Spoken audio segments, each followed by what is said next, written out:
అందరికీ నమస్కారం. Welcome to my channel. ఈరోజు వీడియోలో మనం లవ్ ఇన్ అమెరికా అనే ఒక కొత్త కథ గురించి తెలుసుకుందాం. రచయిత హితేష్ గారు ఫ్రమ్ స్టోరీ మిర్రర్. ఒక్కసారిగా స్పృహ వచ్చి లేచి కూర్చున్నాను. గుండె అదురుతుంది, ఊపిరి ఆడుతుంది, కానీ అంతకన్నా ఆయాసంగా ఉంది. ఎక్కడున్నాను? మొదటి ఆలోచన తెలీదు. ఏమయ్యింది? రెండో ఆలోచన అర్థం కాలేదు. చుట్టూ చూశాను. నెమ్మదిగా అర్థమవసాగింది. చుట్టూ తెల్లటి గోడలు, ఆ గోడలకి సమాన దూరంలో మంచం, ఆ మంచం మీద నేను. నా ఎదురుగా కనిపిస్తున్న గోడ తులచబడి ప్లస్ గుర్తులు వేసిన 2 గ్లాస్ డోర్లు బిగించబడి ఉన్నాయి. అప్పుడు అర్థమయ్యింది, నేను ఐసీయూ రూమ్లో ఉన్నానని. నా చేతులకు ఏవో ట్యూబ్లు తగిలించారు. వాటి గుండా మంచం పక్కన స్టాండ్కి తగిలించిన బాటిల్స్ నుంచి ఏవేవో ద్రవాలు నా శరీరం లోపలికి సరఫరా అవుతున్నాయి. ముక్కుకు ఆక్సిజన్ మాస్క్ పెట్టారు. అయితే తల బద్దలైపోతున్న అనుభూతి. వెంటనే చేత్తో నుదుటిని తడుముకున్నాను. చర్మం తగల్లేదు, కానీ తలకి చుట్టిన బ్యాండేజ్ మాత్రం తెలిసింది. ఈ వీడియో చూసే ముందు ఒక లైక్ చేసి నా ఛానల్ని సబ్స్క్రైబ్ చేసుకోండి. మళ్ళీ అదే ఆలోచన.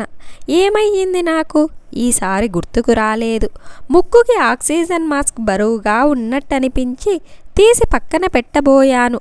అప్పుడు గమనించాను, చేతులకి ఎవరో రక్కినట్టు ఏవేవో ఘాట్లు మచ్చలు తేలి ఉన్నాయి. కాళ్ళకి కూడా. కానీ అవేమీ పట్టించుకోకుండా ఆక్సిజన్ మాస్క్ని తీసి పక్కన పెట్టాను. చేతులకి తగిలించిన ట్యూబ్లని కూడా తొలగించాను. ఒళ్ళంతా సలపరంగా ఉంది. ఇంతలో వెనుక నడుం కింద నుంచి మెడ పైదాకా ఏదో జర్రిగొడ్డు పాకినట్టు నొప్పి పాకిన అనుభూతి. అమ్మ! పంటి బిగువున మూలిగాను. అప్రయత్నంగా చేత్తో వెనుక తల భాగాన్ని స్పృశించాను. తడి తగిలింది. చూస్తే రక్తం. ఆ వెంటనే జరిగింది మొత్తం కళ్ళ ముందు ఫ్లాష్లా మెదిలింది. భయంతో కళ్ళు మూసేశాను. మళ్ళీ జర్రిగొడ్డు నొప్పి. దేవుడా, ఈసారి పైకే అన్నాను. ఆ జర్రిగొడ్డు నొప్పి వెన్నుని చీల్చేసేలా ఉంది.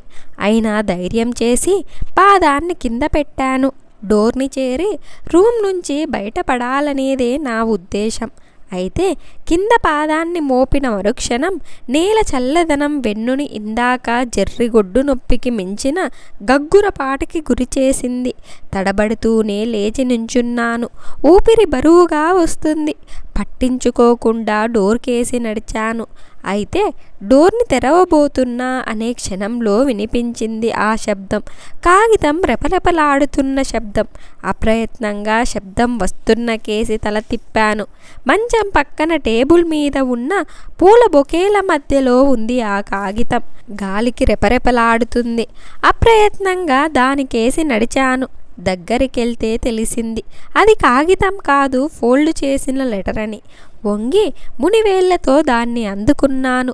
తెరవబోతూ అది ఉన్న బొకే కేసి చూశాను. విత్ లవ్ ఫ్రమ్ ఆల్బర్ట్ అని రాసింది. అంటే ఇది ఆల్బర్ట్ రాసిన లెటరా? కానీ అతడు లెటర్ రాయడం ఏంటి? వెంటనే ఆల్బర్ట్ నా కళ్ళ ముందు మెదిలాడు. ఆల్బర్ట్ గురించిన చిన్న ఆలోచన చాలు నా పెదాలు అర్ధచంద్రాకారంలోకి మారిపోతాయి. బుగ్గల్లోకి రక్త ప్రసరణ అధికమయ్యి చెక్కిళ్ళు ఎరుపెక్కుతాయి.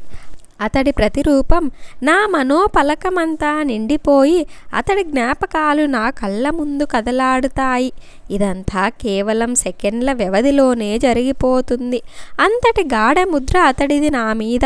కానీ జీవితంలో మనం కొన్నిసార్లు కొన్ని విషయాలని ఇలా జరిగి ఉండాల్సింది కాదు అని అనుకుంటూ ఉంటాం. నా వరకు నాకు అలాంటి వాటిలో మొదటిది అమెరికాకి రావడమైతే, రెండోది ఆల్బర్ట్తో ప్రేమలో పడడం. అవును, నేను ఆల్బర్ట్ని ప్రేమించాను. ఎంతగా ప్రేమించానంటే నాకే తెలియకుండా నేను అతడి మీద ప్రేమని పెంచుకున్నాను. అతడు కూడా అంతే. నేనంటే చాలా ఇష్టపడేవాడు. ఎంత ఇష్టపడేవాడంటే మా ఇద్దరి మధ్య పరిచయం 2 సంవత్సరాలే అయినా నేను జన్మతః తన దేశం కాకపోయినా ప్రతి ఒక్కరికి నన్ను తన బెస్ట్ ఫ్రెండ్ అని పరిచయం చేసేవాడు. అయితే ఆ బెస్ట్ ఫ్రెండ్ హోదానే తరువాత నా ప్రేమకి అడ్డు వస్తుందని అప్పుడు నేను అనుకోలేదు. ఆ బెస్ట్ ఫ్రెండ్ హోదానే ఆ రోజు అతడు అడిగిన సాయానికి ఒప్పుకొనేలా చేస్తుందని ఊహించలేదు. ఆ బెస్ట్ ఫ్రెండ్ హోదానే ఇప్పటి నా ఈ స్థితికి కారణమవుతుందని అసలు ఊహించలేదు.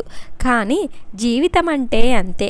ఊహించినది నిజమైతే దాన్ని అదృష్టం అంటారు. జరిగేదాన్ని ఊహించలేకపోవడాన్నే విధి అంటారు. నాకు అదృష్టం లేదు. విధి మాత్రం నాతో అన్ని రకాల ఆటలు ఆడుతుంది. నిజానికి ఆల్బర్ట్ నా దగ్గర చాలా ట్రాన్స్పరెంట్గా ఉండేవాడు. పైగా ఎవరు కూడా ఆల్బర్ట్కి కాదు అని చెప్పలేరు. నెలకోసారి సెల్ ఫోన్ని మార్చినంత తేలికగా అతడు గర్ల్ ఫ్రెండ్స్ను మారుస్తాడని తెలిసినా, ఎంతోమంది గర్ల్ ఫ్రెండ్స్ని రాత్రుళ్ళు తన రూమ్కి తీసుకెళ్తాడని తెలిసినా, రాత్రుళ్ళు తాను ఆ అమ్మాయిలతో ఎలా గడిపింది వచ్చి పూసగుచ్చినట్టు వర్ణించి మరీ చెప్పినా ఆల్బర్ట్కి కాదు అని సమాధానం చెప్పలేరు. అతడి స్నేహాన్ని వద్దు అని దూరం పెట్టలేరు. కనీసం నేను పెట్టలేను. అదే అతడి మ్యాజిక్. ఇక నువ్వు భారతీయ అమ్మాయివైతే అమెరికాలో పరిస్థితులు కొంచెం భిన్నంగా ఉంటాయి. నిజానికి మేము అమెరికాకు వచ్చేసి సంవత్సరాలు గడుస్తున్నా మా అమ్మ నాన్నలు మాత్రం ఇంకా భారతీయ అనే బాటిల్లోనే సాంప్రదాయం అనే మూత కిందే బంధింపబడే ఉన్నారు. ముఖ్యంగా మా అమ్మ. ఆ కారణంగానే ఆ రోజు ఆల్బర్ట్ ఎవరో అమ్మాయిని ముద్దు పెట్టుకుంటున్నప్పుడు చూసి మా అమ్మ నోరెళ్ళబెట్టేసింది. దూరం నుంచి నాకు చూపిస్తూ, చీచి చూడవే వాడు సిగ్గు లేకుండా ఆ అమ్మాయితో ఏం చేస్తున్నాడో అంది. మరుక్షణంలో తప్పు అటువైపు చూడకు అంటూ నా కళ్ళు మూసేసి నన్ను ఇటువైపుకు తిప్పేసింది. చూడు అంటూ చూడమనటం, ఎందుకో మళ్ళీ తప్పు అంటూ వద్దనటం. ఏంటో మా అమ్మ తీరు నాకు అర్థం కాలేదు. కానీ ఒకటి మాత్రం నిజం. అప్పుడే నాకు ఆల్బర్ట్ అలా ఆ అమ్మాయిని ముద్దు పెట్టుకోవడం అసలు నచ్చలేదు. స్టూపిడ్. అదే అతడి మీద నా మొదటి భావన. కానీ ఇవేవి నన్ను ఆల్బర్ట్తో ప్రేమలో పడకుండా ఆపలేకపోయాయి. సన్నటి ఆకారం, గ్రే కలర్ జుట్టు, టీ షర్ట్ మీద విశాలమైన భుజాలు, ఆకట్టుకునే చరిష్మాతో అతడు అమ్మాయిల్ని అయస్కాంతంలా ఆకర్షిస్తాడు. ఏదో మంత్రం వేసినట్టు అమ్మాయిలు కూడా వెళ్ళి అతడి ఒళ్ళో వాలిపోతారు. అయితే ముందే చెప్పాగా ఆల్బర్ట్ నా దగ్గర చాలా ట్రాన్స్పరెంట్ అని. అందుకే నేను ఖచ్చితంగా చెప్పగలను అతడు ఏ అమ్మాయికి పడలేదు. కానీ ఇక్కడ దురదృష్టం ఏంటంటే అతడు నాకు కూడా పడలేదు. ఆయాసం బరువు పెరిగింది. గుండె వేగం హెచ్చించింది. ఆలోచనల నుంచి తేరుకొని లెటర్ని తెరిచాను. నా కళ్ళు శూలాల్లా అతడు వ్రాసిన వాక్యాలకేసి పరుగులు పెట్టాయి. అతడి అక్షరాలు చాలా అందంగా ఉన్నాయి. నిజానికి నాకు అతడి ప్రతీదీ అందంగానే అనిపిస్తుంది. లెటర్ చదువుతున్నంతసేపు నా చెంపల మీద నిలిచి ఉన్న కన్నీళ్లు చదవడం పూర్తయ్యాక ఇక మా వల్ల కాదన్నట్టు ఆత్మహత్య కోసమని నేల మీదకి దూకాయి. అందమైన అక్షరాల్ని అద్భుత పదాల రూపంలో వాక్య నిర్మాణం చేసి మనిషి మెదడుతో ఇంత క్రూరంగా ఆడుకోవచ్చా అనేలా ఉంది అతడి లెటర్. ఏంటి ఆల్బర్ట్ నువ్వు వ్రాసింది? నమ్మశక్యంగా లేదు. మళ్ళీ లెటర్ని చదివాను. అందులోని విషయం నాలోకి ఇనికేదాకా చదివాను. ఇనికాక నాకు నేను బ్రతికి ఉన్న శవంగా అయిపోయిన అనుభూతి, గుండెని కోసేస్తున్న భావన, ఇందాక వెన్నుని చీల్చేసేలా అనిపించిన జెర్రిగొడ్డు నొప్పి కన్నా 1000 రెట్లు ఎక్కువ నొప్పి. కానీ ఈ నొప్పి శారీరక నొప్పి కాదు, మానసిక నొప్పి, భావోద్వేగపు నొప్పి, మనసు పొరల్ని చీల్చి విడదీసి అణువణువు చొచ్చుకుపోయే నొప్పి, నన్ను ఈ ప్రపంచానికి దూరం చేసే నొప్పి. లెటర్ని గుండెలకు హత్తుకొని వెనక్కి నడుచుకుంటూ గోడకేసి వెళ్ళాను. వద్దు, లెటర్లో వ్రాసింది నమ్మొద్దు. అతడి గురించి నీకు తెలుసుగా, ఆల్బర్ట్ అబద్ధమాడుతున్నాడు. నాలోని ఒక పార్శ్వం వాదన. నీకేమైనా పిచ్చా? ఈ స్థితిలో కూడా ఆల్బర్ట్ అబద్ధమాడతాడా? అతడు వ్రాసింది నిజం. నాలోనే మరో పార్శ్వం ఖండన. నేను మాత్రం వాటి వాదనల మధ్య నిలబడలేనట్టు గోడవారగా కిందికి జారిపోయాను. ఉన్నట్టుండి ఊపిరాడని ఫీలింగ్. గుండె నెమ్మదించింది. వెంటనే మంచం మీద ఆక్సిజన్ మాస్క్ వేసి చూశాను. లేవటానికి ప్రయత్నించాను, కానీ లేవలేకపోయాను. ఆ ప్రయత్నాన్ని విరమించి కాళ్ళని గుండెల దగ్గరగా తెచ్చుకొని తలని మోకాళ్ళ మధ్యలోకి దూర్చాను. ఊపిరి కోసం ఎగబీల్చసాగాను. అయితే శ్వాసనాళంలో ఏదో మందమైన కఫం లాంటిది అడ్డుపడినట్టు ఉంది. ఊపిరి ఆడటం లేదు. ఇంతలో బయట అస్పష్టంగా ఎవరివో స్వరాలు. అమ్మేనా, అమ్మా అన్నాను. అయితే నా మాట నాకే వినిపించలేదు. ఇక బయట ఎక్కడో ఉన్న అమ్మకి వినిపిస్తుంది అన్న నమ్మకం లేదు. ఇంతలో మళ్ళీ ఆల్బర్ట్ కళ్ళ ముందు మెదిలాడు. లేదు, నేను ఓడిపోకూడదు, నేను బ్రతకాలి.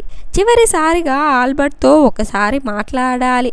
అదే నిశ్చయంతో నేల మీదే మంచం కేసి పాకడానికి ప్రయత్నించాను. అయితే బలం చాలక కుదరట్లేదు. నా మదిలో ఆలోచనలు సుళ్ళు తిరుగుతున్నాయి. నా కళ్ళు మూసుకుపోతున్నాయి. అయినా నా ప్రయత్నాన్ని మాత్రం విరమించలేదు. కొనసాగిస్తూనే ఉన్నాను. ఎందుకంటే ఇదే నాకు తెలుసు. ఇప్పటి నా ఈ పరిస్థితి బ్రతకడమో లేక చావటమో అని. ఒకవేళ ఇప్పుడు బ్రతికినా తర్వాత ఆల్బర్ట్తో మాట్లాడక ఖచ్చితంగా చావటమే అని. పప్పా, ఈసారి అరిచాను. అట్లీస్ట్ అరిచానని అనుకున్నాను. ఇందాకలాగే ఎవరూ రాలేదు. ఊపిరి అందక గుండె ఆగిపోయిన అనుభూతి. ఊపిరితిత్తులు కుచించుకుపోతున్నాయి. శరీరం బయట లోపల భరింపరాని విపరీతమైన బాధ. గొంతులో పోగుబడిన కఫాన్ని బలవంతంగా మృంగే ప్రయత్నం చేశాను. దిగలేదు. నేను చావటం తథ్యమని తెలిసిపోయింది. ఈసారి బయట నుంచి అమ్మా నాన్న మాటలు స్పష్టంగా వినిపిస్తున్నాయి. డాక్టర్తో మాట్లాడుతున్నట్టున్నారు. నేను ఖచ్చితంగా బ్రతుకుతాను అని చెప్తున్నట్టున్నాడు డాక్టర్. ఇంత బాధలోనూ నవ్వొచ్చింది. నవ్వుతో పాటు ఎప్పుడో చుట్టాల్లో ఓ డాక్టర్ అన్న మాట కూడా గుర్తొచ్చింది. మా డాక్టర్లమంతే. మేము పేషెంట్లు ఎలాంటి స్థితిలో ఉన్నా సరే బ్రతుకుతారు అనే చెప్తాం. ఆశని కలిగిస్తాం. నిజానికి అది ఆశ కూడా కాదు, భ్రాంతి.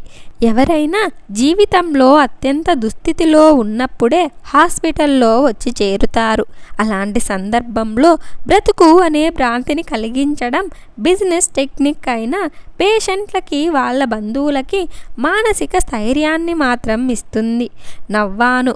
నవ్వు అంటే మళ్ళీ బాధ, నొప్పి, బాధ పెరుగుతున్న కొద్దీ మృత్యుదేవత నా చెవుల్లో నాట్యం చేస్తున్న అనుభూతి.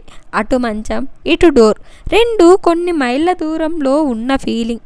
నాకు ఓడిపోవడం ఇష్టముండదు, కానీ దేన్ని చేరుకునే శక్తి లేదు. నేల మీదకి ఒరిగిపోయాను. వేడిగా ఉన్న నా బుగ్గ కింద నేలకి తగిలి ఈసారి దాని చల్లదనాన్ని మరింత అనుభూతి చేసింది. కళ్ళు మూసేశాను. ఎదురుగా ఎవరో కనిపిస్తున్నారు. ఆ ఎదురుగా ఉంది ఎవరో కాదు, మృత్యుదేవత. అయితే ఆమె ఊహించినంత భయంకరంగా ఏమీ లేదు. పైగా అందంగా ఉంది. విశాలమైన కళ్ళు, ఒంటి నిండా నగలు, వడ్డాణంతో పట్టుచీరలో లక్ష్మీదేవి అంత అందంగా నిర్మలంగా ఉంది. నన్ను రారమ్మని చేతులు చాపి పిలుస్తుంది. ఆమె నవ్వుకే వెళ్ళి ఆమె చేతుల్లో ఒదిగిపోవాలని అనిపించేలా ఉంది. కానీ నాలో ఉన్న ఆల్బర్ట్ అనే ఆశ అందుకు ఒప్పుకోలేదు. లేదు, నువ్వు పోరాడాలి, ఆమె ట్రాప్లో పడకు అని అరిచింది. వెంటనే కళ్ళు తెరిచాను. అంతా బ్లర్గా తప్ప ఏమీ కనిపించట్లేదు. నేల మీద చలనం లేని నా శరీరం నా మనసుని పరవహిస్తున్నట్టు అనిపించింది. చివరిసారిగా దగ్గి మళ్ళీ రెప్పలు వాల్చేశాను. ఈసారి చీకటి తప్ప మృత్యుదేవత కూడా కనిపించలేదు. కానీ చేతిలోని ఆల్బర్ట్ లెటర్ని మాత్రం ఫ్యాన్ గాలికి ఎగిరిపోకుండా అలానే పట్టి ఉంచాను. పూర్తిగా స్పృహ కోల్పోయాను. నేను ఆల్బర్ట్ని కడసారి చూడగలనా? అతడితో మాట్లాడగలనా? ఇవన్నీ మనం పార్ట్ 2లో చూద్దాం.